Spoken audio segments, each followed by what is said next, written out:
Guys, welcome back. Today we're going to do Geiger number 2 by Image Comics. GEOFF JOHNS, Gary Frank, and Brad Anderson are the people who work in this comic. Well, they're not working. They are the writer, the artist, and who's the colorist? Brad Anderson is the colorist. Yes, he's the colorist. So the first page is about Tariq Geiger. I still hate that name. I mean, it's too convenient, right?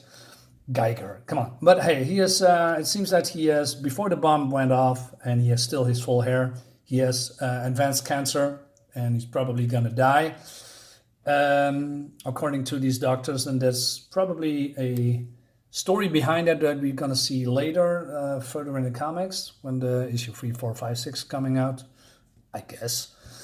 And then also it switches a little bit with time, you know, going back to this time period, but then also to the present day.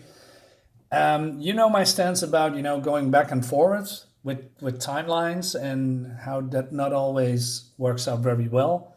So, but I'm cautiously optimistic with this one. If it's done right, you don't hear me complaining, but we'll see.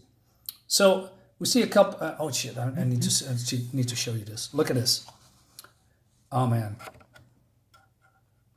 Look at that. Gary Frank, he's one of my favorite artists of the newer generation, if you will, although he is around for probably 30 years. His work, his first work that I known of was, I believe, the Hulk. He also did Kin, a miniseries with a Neanderthal. He also did Gen 13 and a couple of other comics and issues. And he also is recently known for, I believe, the Doomsday Clock with the DC superheroes and Dr. Manhattan and other people of the Watchmen with Rorschach, etc. It was a great comic. I really had fun reading that. So yeah, Gary Frank, big thumbs up. I like it. So we see a couple of guys going on a motorcycle, and they are going to Las Vegas. And there's a party there. What I not entirely understand is that, let's say, when the bomb went off, I'm not sure if people regress a little bit, not when it comes to, I don't mean, you know, with intelligence or civilization, but we only see Las Vegas. We don't see other villages. We don't know if there are cities. We don't know if there's advanced technology. We don't know. What I'm seeing is that people riding on a motorcycle with, you know, gear, etc., and they taking it off, and then they're, you know, have a suit underneath, and they're going into Las Vegas. But at the same time, I see people there, you know, walking around like they are knights from, I don't know, the medieval times. So I'm not sure if that's I've never been to Las Vegas. So I'm not sure if that's people cosplaying, you know, for entertainment, or that in this comic they are seriously, you know, being that person, because there are factions in Las Vegas, and every district has his own leader or queen or a king or people with power that have their own motivations, their plan, their schemes, their scams, something like that. So I'm not entirely sure what's going on, but like I said, we probably figured it out later. So the story is a little bit about this woman here, and they are telling a story. So this is some kind of a play about that the king has fought the radioactive man, the glowing monster, and then he has defeated them. So this is the play, but there's a story behind that. So we have here, what's her name, Carolina, and she is talking to a colleague, and she is very concerned and said that her daughter Haley is turning 16 in 2 months, and she hopes that she is not assigned to the Dragon Club.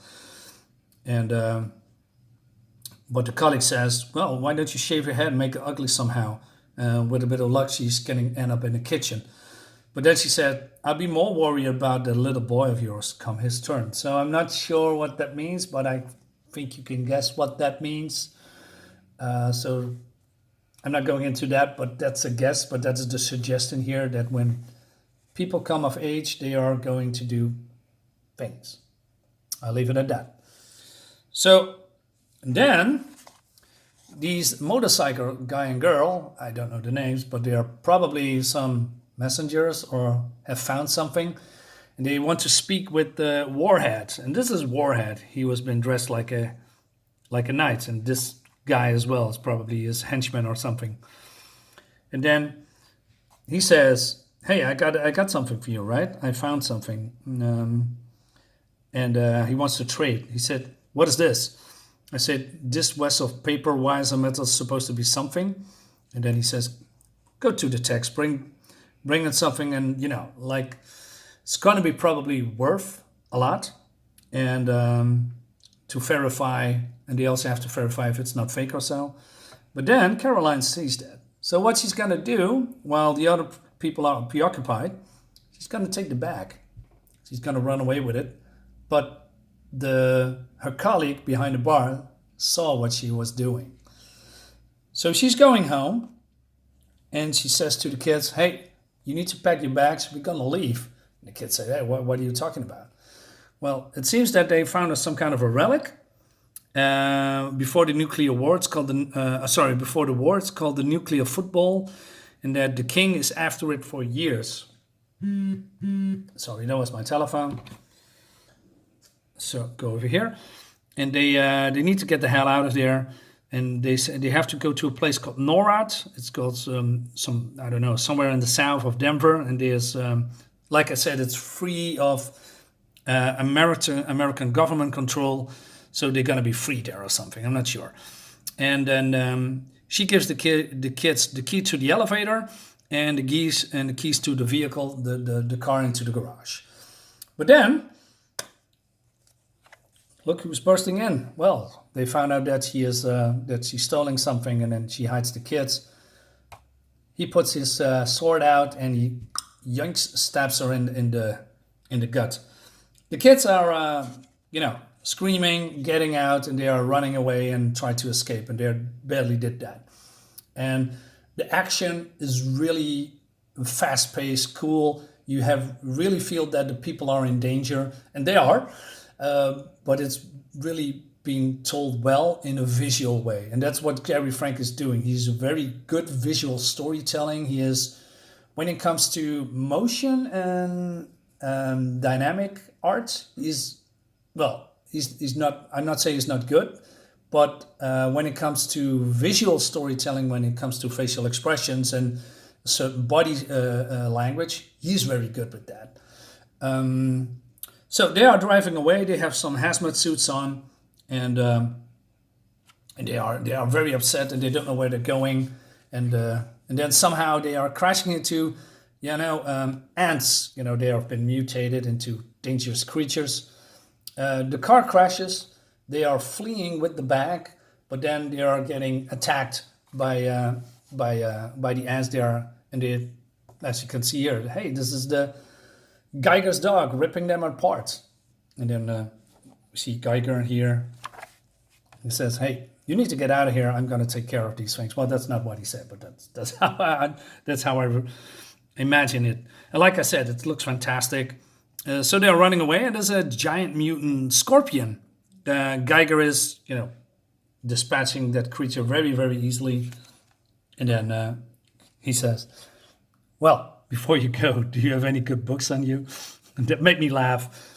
Like I said, it's really well done when it comes to the visuals. Gary Frank is a beast when it comes to detail and art. Love his work.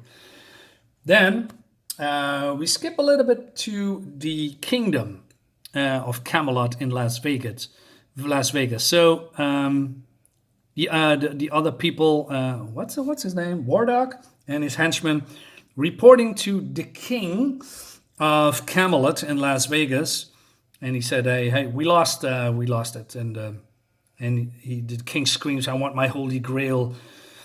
I said, "It's out there where he is. I can't face him alone. I can barely face anyone after what the glowing men did to me out there." And that's now a curious one, because we see this. And it seems that the king has been disfigured, and I believe this is a hand on his face, with the thumb and then here the fingers. That's what I'm seeing. But we didn't see that. We didn't see how that went. I mean, this is issue 2, and in issue 1 there is no clash, there's no fallout. So I'm curious what if we're gonna see that what happened in the past. I hope so, because my problem with this comic, well, it's not really a problem, but that's we barely see anything of where the story is going, what the premise is, and we see here hints about a relic that some people need to find it for whatever reason, and the king needs it back. But it's more like side characters than about Geiger. And I'm not sure if I like that, because now we have little kids in the mix, and I know what's going to happen probably, and this is my prediction. The prediction is that Geiger is, taking these kids under their wing, and then they're going to find and go on a quest or on a journey to find that relic. And there's some kind of a fallout or battle between, people from Vegas, and they are looking for them. So it's going to be a chase and something like that. And I'm not sure if I like that. And the reason for that is I see that a lot of things happening, that the main guy is barely fleshed out, and then, hey, let's throw some new people in there and they become buddies, or have some kids in there, well, because there's some emotional attachment or something. I mean, it's not really necessary. I remember Hulk comics, let's go back a little bit there, that Hulk is, having, let's say, adventures or battles or storylines in when he goes from town to town, or to a different country, like, I don't know, Alaska or Canada, or somewhere in the desert.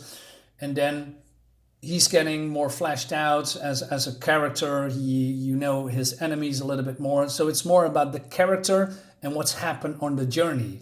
But we barely know about anything or know anything about Geiger.